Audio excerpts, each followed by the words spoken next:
After leaving the university, I was walking home with heavy steps.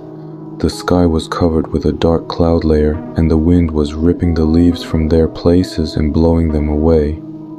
With every step, the rustling coming from under the leaves was unsettling me. When I arrived home, everything was normal. I turned the key and entered.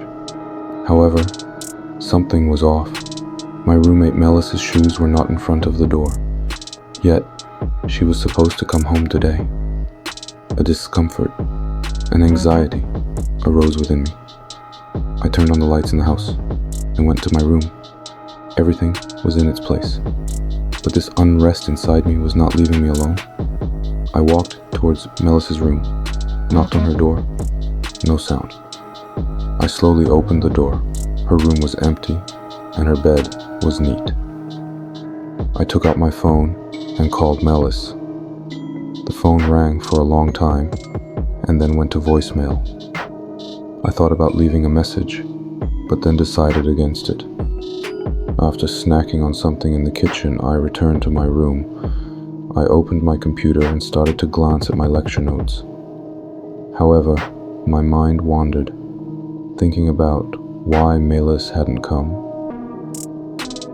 Suddenly I heard a strange noise inside the house, a slight crackling, as if someone or something was moving between the rooms. My heart started beating faster. I locked my door in fear and crouched in the corner of my bed. My eyes were scanning every corner of the room. The crackling continued, and now it was even closer. A faint, dragging sound came from in front of my door. My eyes locked onto the door, and my breath stopped.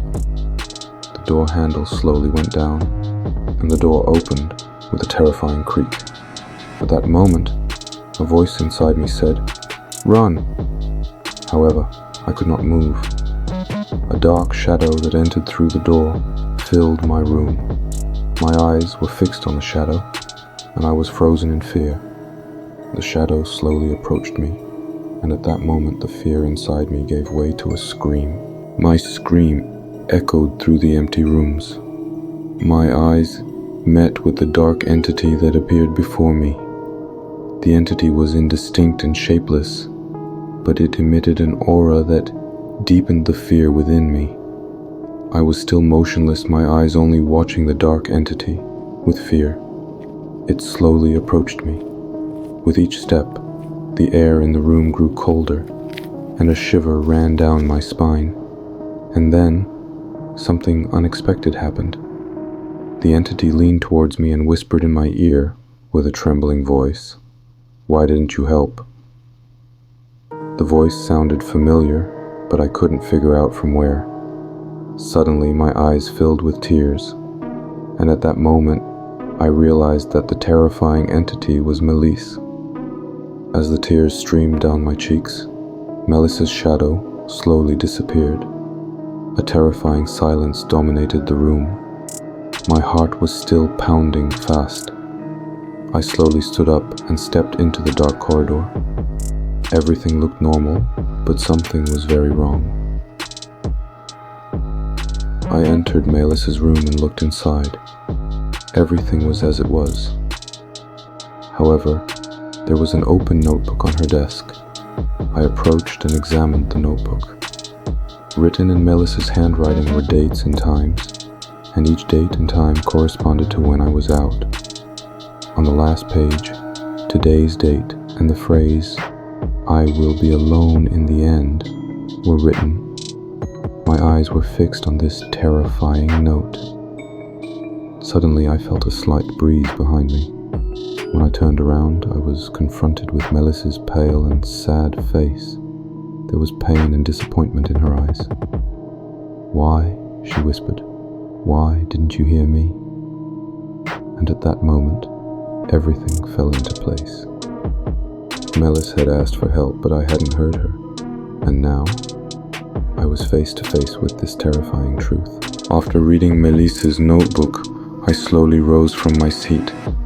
My eyes were gazing somewhere in the room, but they actually saw nothing. Melissa's last words were echoing in my mind. Why didn't you hear me? I left the room and slowly walked towards the bathroom.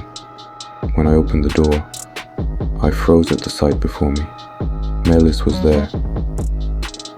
But this was not the lively, cheerful Melis. Her body was cold and lifeless. My eyes widened in front of this horrifying scene that they didn't want to believe. My heart was pounding wildly in my chest. My hands were trembling, and my legs felt like they couldn't carry me. In panic, I left the bathroom and, while being dragged back into the corridor, I heard Melis's voice, this time clearer and closer. Why? When I turned around, Melis's ghost was standing right in front of me. Her eyes were looking into the void, and there was a painful expression on her face. "You didn't hear me," she said, her voice both sad and angry. As I retreated in fear, she approached me. Her hands slowly reached towards my neck, and I was left breathless. My eyes were looking into hers, and there was only pain and loneliness there.